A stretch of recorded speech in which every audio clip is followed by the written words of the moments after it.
until they could prove that they had relatives already living in the United States. My name is John Gio Chin. I came here in 1924. I went to the island, what they call Angel Island. The immigrants were questioned for hours, and their answers were compared with statements made by other family members. First, they asked my names, my parents' names, and brothers and sisters. And later on, they asked about the house, how many doors, how many windows. The price of a wrong answer was deportation. But today, the old detention center houses a museum, a monument to San Francisco's Asian immigrants, men and women who fought their way past legal barriers and racial prejudice to enjoy America's promise of a brighter future. You know where that yellow part is? Yeah, exactly. I want to look in the building. You know what just do if you was in real life? Just put I like day, like probably like 5,000 per acre. Probably just like go away. Yeah, it could be a lot of money.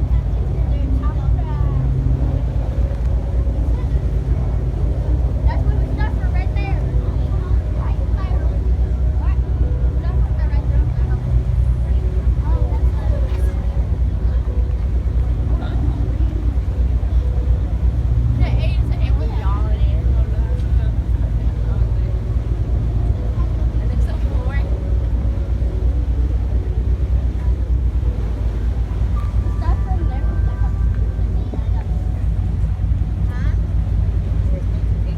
Open your eye.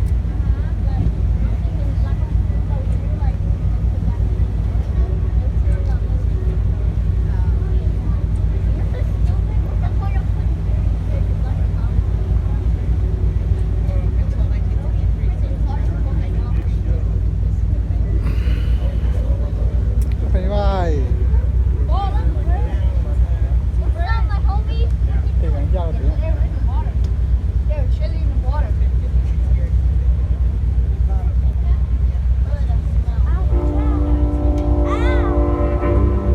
The one and only Alcatraz Island. It's directly ahead. How do you know this? This is a Mecca colony.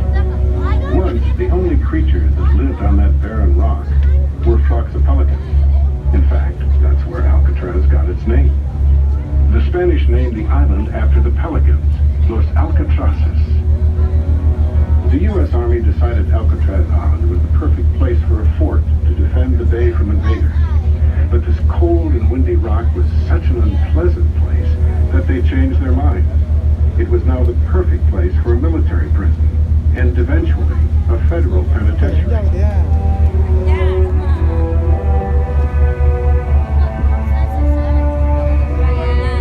It was a time when gangsters were becoming heroes to people. The government needed to send a message that crime did not pay, so they created Alcatraz, the very last stop in the country's prison system, the place to send the worst criminals of all. Yeah, my name is Leon Whitey Thompson. My number was 1465, AZ 1465. I was a man that had total hatred in them days. I hated anything that walked or crawled on this earth. And when you got a man like that in prison, you got to get rid of him. And that's what they did. They shipped me out of Alcatraz.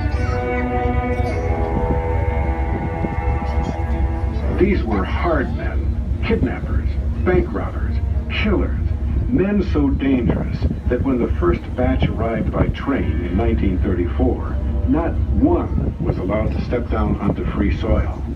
They simply loaded the train cars, one by one, onto barges, and floated them out to the island with the inmates chained up inside.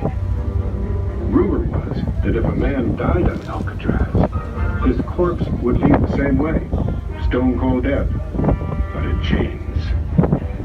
With men like these, you could never be too careful.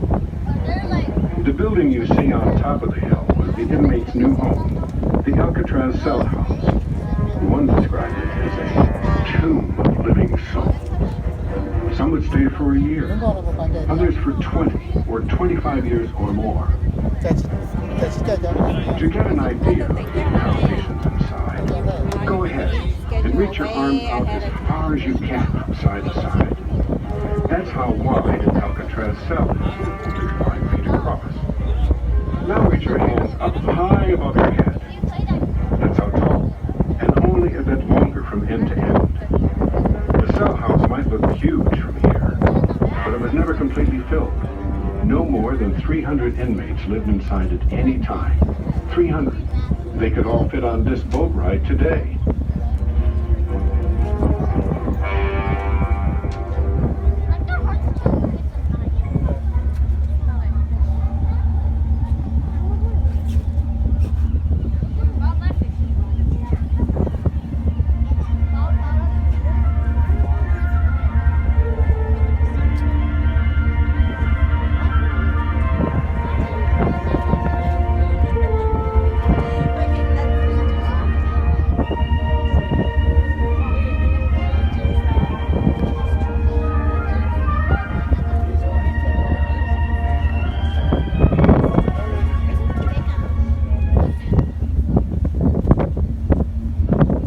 If you look ahead, you'll see the Bay Bridge, which crosses from San Francisco to Oakland. Opened in 1936, the Bay Bridge is really 2 bridges in one, and together they span 8.5 miles across the bay. You can see the design differences quite clearly. Look at the section that connects Yerba Buena Island to San Francisco. The massive concrete pier in the center of the suspension bridge rises 200 feet above the water. It connects to a foundation of bedrock 200 feet below the surface. Above and below water, that pier is more massive than the Great Pyramid of Cheops in Egypt. It's more concrete than the Empire State Building. The tunnel through Yerba Buena Island is the largest diameter transportation board tunnel in the world. The Bay Bridge received international attention when a section of the roadway collapsed during the 1989 earthquake. That section was part of the older cantilever bridge that connects to Oakland, on the other side of Yerba Buena Island. It is here you can see the new bridge design. This eastern portion of the bridge is the largest self-anchored suspension bridge in the world. Say something. The central tower rises 525 feet into the air, and is designed to withstand a magnitude 8.5 earthquake. The new eastern span of the Bay Bridge cost more than $6 billion to construct, but is part of a vital link between Oakland and San Francisco that carries more than 300,000 automobiles per day. Now look at the low, flat island connected to Yerba Buena Island at the middle of the bridge. That's Treasure Island. It's an artificial island that was built as a site for the 1939 Golden Gate International Exposition World's Fair. Back in 1850, long before the Bay Bridge was built, it was said that there were so many ships in the bay that you could walk on the bay without getting your feet wet.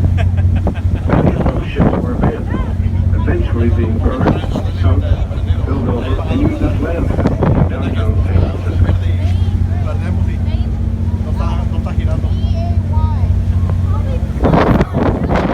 Downtown area, marked by the tall Trans-America Pyramid building, in the cluster of tall buildings. We did construction in downtown San Francisco when it was ships. One was discovered right next to the Trans-America Pyramid that out of old cases of champagne, jewelry, all left ship burned. They used to have a big crush on tobacco.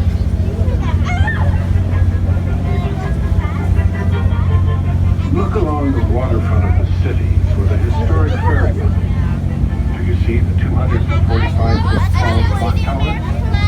That tower was modeled after the 12th century bell tower on the Seville Cathedral in Spain. Commuting to San Francisco in a ferry was the main form of transportation up until the 1930s, before the Bay Bridge opened. Nearly 50,000 people a day used the ferry system.